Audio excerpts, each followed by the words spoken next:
A big Thursday edition of lcpioneers.com live. We're broadcasting Tuesday through Friday, 11:30 a.m. on Facebook Live and available on demand through our YouTube page. You can find that online at youtube.com/lcpios, keeping you connected with different members of the Lewis and Clark community, student athletes, coaches, people from the Lewis and Clark College at large, as well as former Lewis and Clark student athletes, now alumni. And that is where we plan to go today on this edition of lcpioneers.com live. Appreciate you joining us. I am Ryan Goff. I'm the play-by-play voice and director of athletic communications for Lewis and Clark. We are an NCAA Division III institution competing in the Northwest Conference out of Portland, Oregon. And you can find us in Portland, about 6 miles from downtown Portland, competing Northwest Conference against schools from throughout Northwest Oregon and the state of Washington and nationwide, with over 430 institutions competing in NCAA Division III, and a lot of our student athletes and students alike too taking part in Lewis and Clark's robust overseas study program, opportunities for curriculum and more throughout the entire world. It's really a great. We've had stories like that throughout our 9 weeks of doing this show about experiences, whether 2 semesters long, a single semester. A lot of student athletes have kind of reminisced about the opportunities they've had going through overseas studies. So that's been pretty cool as well.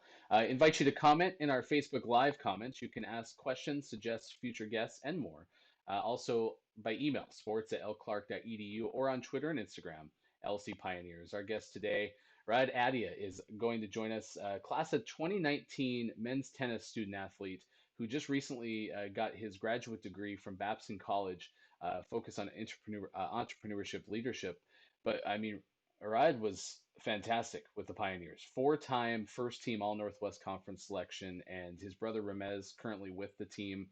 We'll talk to him about a lot of things: how he found Lewis and Clark, why he decided to get his undergraduate degree in economics at Lewis and Clark, what it was like to compete at such a high level in one of the most competitive Division III conferences in the nation, and then also just touch on that sibling too. Having his younger brother with him on the team, because I've seen that happen quite a bit with our tennis student athletes over the 5 or 6 years that I've been at Lewis and Clark. So I will ask him about that as well in just a little bit.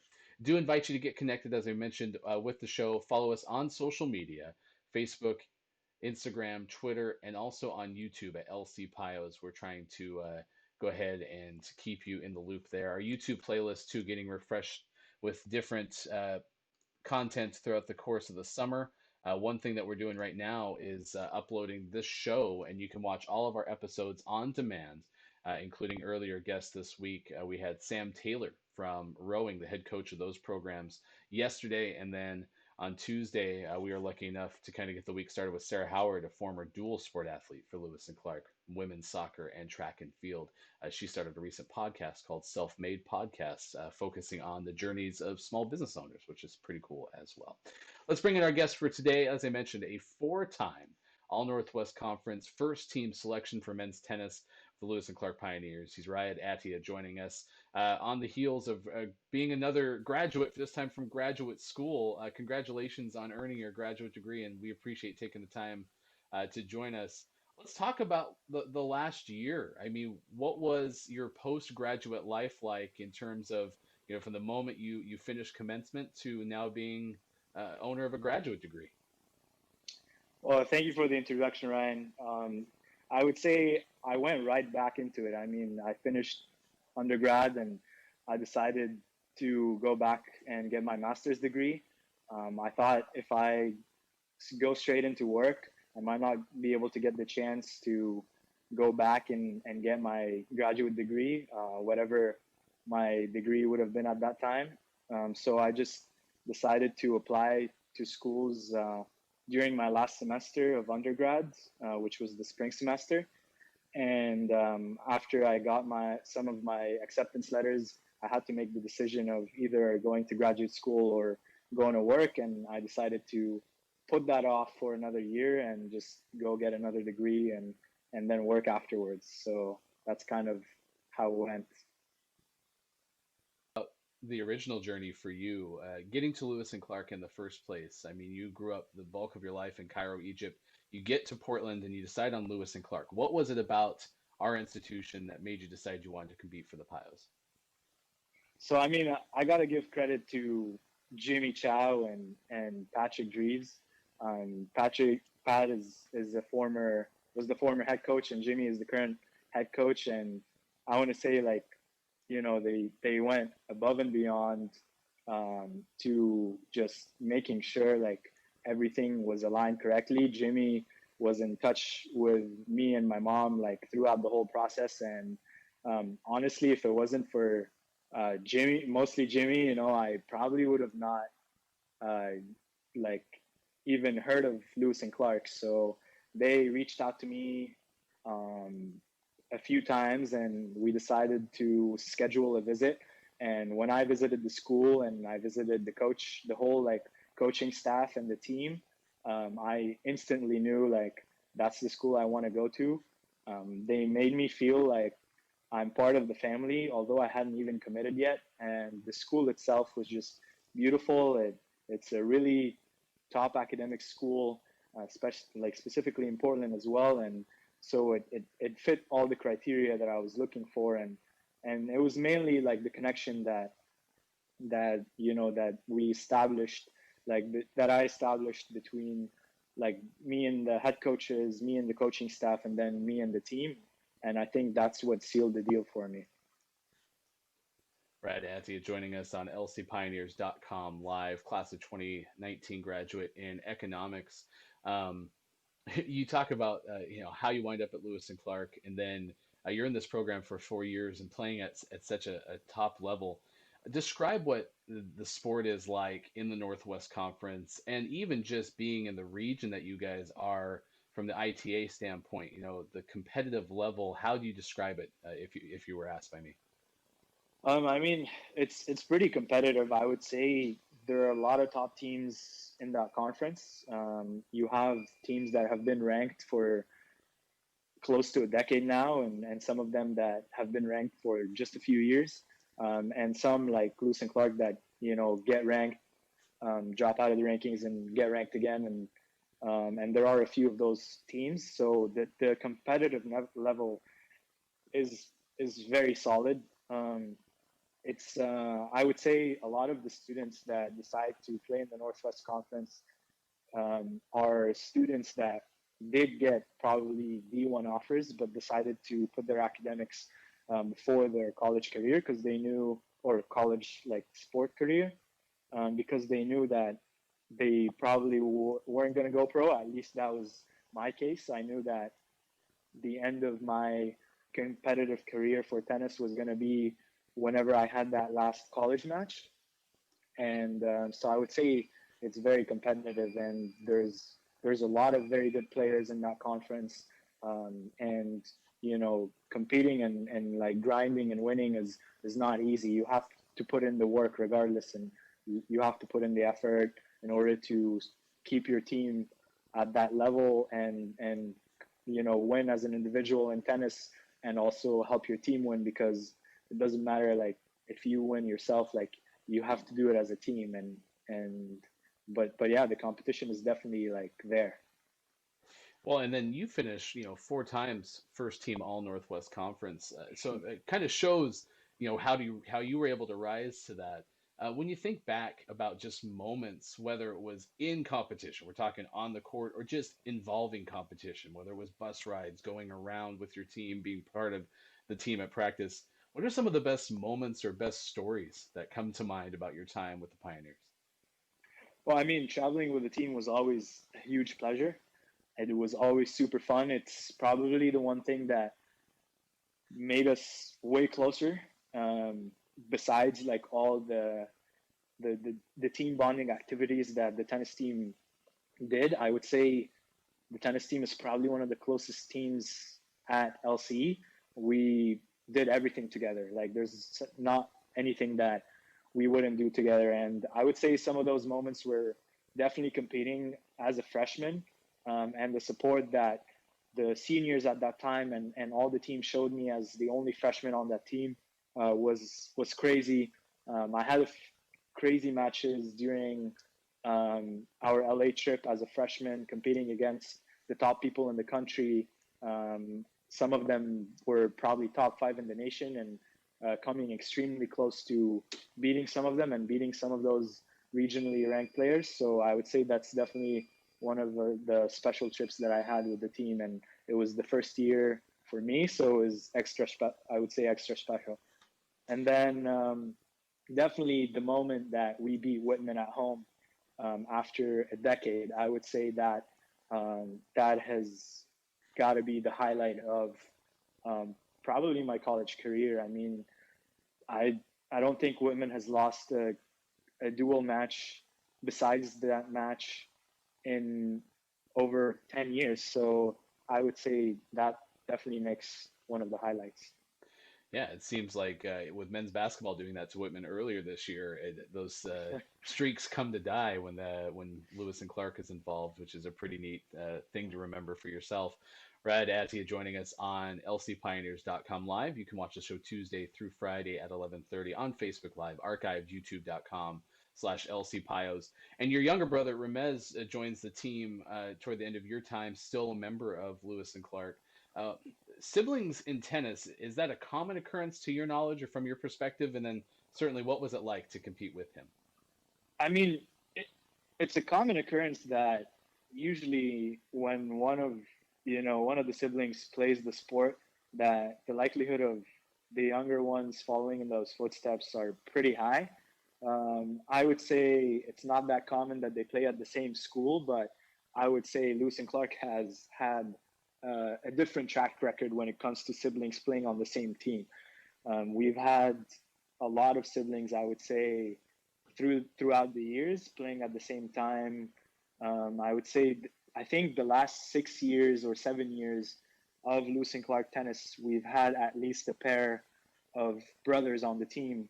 Whether it was just the men's team or even a mix between the women's and men's team. I'm not quite sure if Glenna and Carter were playing at the same time, but I know, I mean, they're siblings and they both played on the tennis team, one on the women's and one on the men's. So we've had a pretty good track record when it comes to siblings joining and playing together on the court. So it's extra fun, I would say. Yeah, talking about Glenna and Carter G. Taylor, who were both with Lewis and Clark, and then you mentioned too, even the Barrows, who were Yeah. competing at the same time as you. Catch us up. What have you been up to since leaving Lewis and Clark in terms of this graduate program at Babson? Why did you want to get your master's there, and how special of an opportunity did you feel like it was? So I always felt very, even when I decided to come to Lewis and Clark, I remember one of the first conversations that Jimmy and I had were whether or not business is close to economics. And I remember him putting me in touch with one of the Nike executives to talk about that and see whether or not that would alter my career. I would say, like, I've always had an interest in business and entrepreneurship, and I felt like I wanted to go into that field, sooner or later. And with I think things lined up, like I took a lot of entrepreneurship classes at Lewis and Clark. I I participated in Winter and with a combination of economics and then studying a lot of classes in psychology, but not really minoring or majoring in it. I think the next best move for me was to really dig deep into that field and see whether or not I will get the chance to eventually, maybe launching my own business or something like that. And then once I applied to I made the point to apply to only top schools, around the world in that field, because I realized that, I think when you decide to go to grad school, it's probably worth your while to go to a top school. And even if you don't get accepted your first round, or your second round, um, it's worthwhile to wait and reapply to the schools that you want to go into, because I think it makes a huge difference. And I think it has shown during my last 9 months at Babson, like the network and the experience that you get out of a top school in the world is incredible. You meet people that are incredible. You like have really challenging and deep conversations and discussions in class, and they push you all around outside and inside the classroom, and the professors are beyond amazing. You know, they definitely make sure to make a point that they're there for you. And I would say that experience was also present at Lewis and Clark. I always really enjoyed the small class sizes and how special it was to connect with professors on an individual level. I think that helps a lot in making decisions later on because you have a lot of mentors and people that can support you. And I think it comes to show because my experience during grad school has been nothing but incredible. But I would have definitely like never been on that path if it wasn't for the combination of people and studies and my experience at Lewis and Clark. I think it's always a continuous improvement and continuous experience. It never comes, you know, alone. So it's always a path and a process. And I think, you know, you take it as a whole and it's definitely special. Well, and if you can elaborate on the idea of the Bates Center, even just recently, Lewis and Clark, announces a minor in entrepreneurship, leadership, and innovation because I think, your class and maybe those 5 to 10 years ahead of you, really started to embrace this idea that you may go to school and leave with a degree in economics or a degree in some other category, but a lot of that education at Lewis and Clark can apply to the entrepreneurial life, right? So I'm curious, if you could elaborate on the line of thinking of what maybe specifically the Bates Center did, or any other, entrepreneurial moment at Lewis and Clark that stood out. Yeah. So I mean, the Bates Center is amazing when it comes. I mean, first of all, I wish they had the minor when I was there because I think I probably took enough classes to get it, but unfortunately, it didn't happen when I was there. But but regardless, you know, like regardless of it being a minor at the time I was there, I think the Bates Center does a great job when it comes to connecting the practical world with what you learn at school. So it's, in my opinion, it's the bridge between what you do later on in life and what you learn at Lewis and Clark. So the center really embraces, you know, the liberal arts behind Lewis and Clark, but they also really push you to take that, you know, liberal arts education and way of thinking and, you know, critical thinking and all the creativeness that you get out of the liberal arts and start implementing it to, you know, entrepreneurship and leadership and making sure that, you know, you connect the dots between what's theoretical and what's practical. So, and I think that's one of the best things they do, you know, they connect those dots. And the way they do that is really amazing because they always bring in guests from from the outside world, people that have made it, you know, whether it's executives that really established companies, whether it's like really amazing founders of startups that have, you know, made incredible products or services and and are, you know, like known in the Portland network of being really entrepreneurial, and they make them come to campus and speak to the students on a very intimate level. And I think that experience is amazing, and you don't get that experience anywhere else. So that's very special. You get to learn from the best, and you get to connect those dots.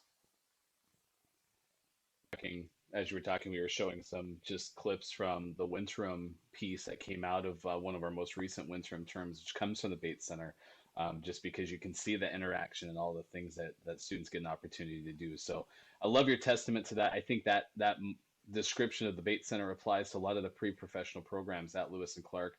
But most exciting for you, the opportunity now to take your master's degree into the world. Raed, we wish you the best of luck. You certainly had an impact at Lewis and Clark, and we can't wait to have you back on campus when you now come visit as an alumni. Absolutely. Thank you so much, Ryan. That was a lot of fun. Good conversation with Raed. We are not done this week on lcpioneers.com live again, Tuesday through Friday at 11:30. Really looking forward to our guest coming up tomorrow as well with Peyton Romo. She is a women's basketball rising junior. We'll talk to her about what's ahead for that program. And then speaking of tennis, Maka Vivas joins us next week. She is from Spain and will join us, I think, rising into her junior year as well. Um, we didn't get a chance really to talk to Raed about this, but we'll have Maka be able to give some perspective on what it was like to know that these seniors didn't get to finish their senior season. Owen Defner is a rising sophomore with cross country, and have a chance to talk to him as well about everything that's going on with cross country. He was certainly a standout freshman for the Pioneers this year, and will give us an opportunity to kind of get a glimpse into what it's going to be like ahead for the cross country team that had such a growing uh, you know moment last year, with moving from last in the 2018 Northwest Conference Championships to going to third on both the men's and women's side in the first year with head coach Matthew Barreau. Also, Tom Lehman will join us from College Outdoors. Again, big program out of student life, the same division that athletics is in.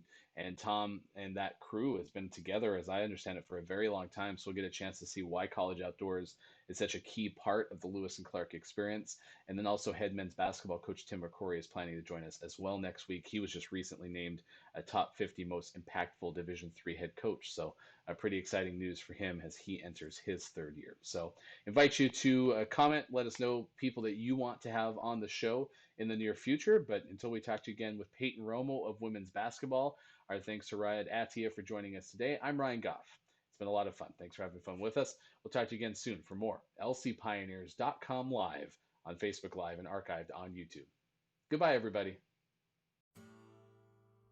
I think everyone should take Intro to Chemistry because the chemistry department here is phenomenal. Everyone I've known has had a good experience with everyone in that department, so I think it's a worthwhile course to take. What is one class that everyone should take at Lewis and Clark? I really enjoyed Education in a Complex World.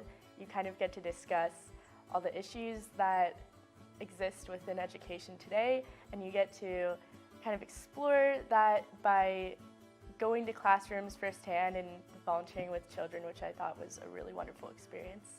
One class that everybody should take at Lewis and Clark is anything with Kundai Chirindo. I think he definitely changed how I thought about rhetoric and media studies and just education in general. For me, it was International Affairs, just Intro to International Affairs, because I think it really gives a good perspective on important issues around the world.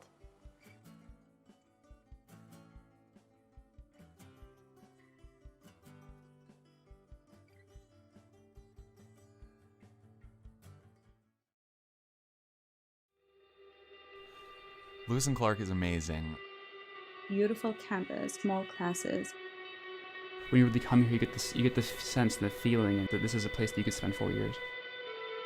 I was so comfortable learning and growing here. There's no ostentation, there's no pretension, no status. Everyone's just here to learn. To this bustling metropolitan area. The overseas program is giving you the opportunity to explore the world, go to places that you never thought of. Just come here, just visit the school, and you're gonna fall in love with it. It's time to explore Lewis and Clark.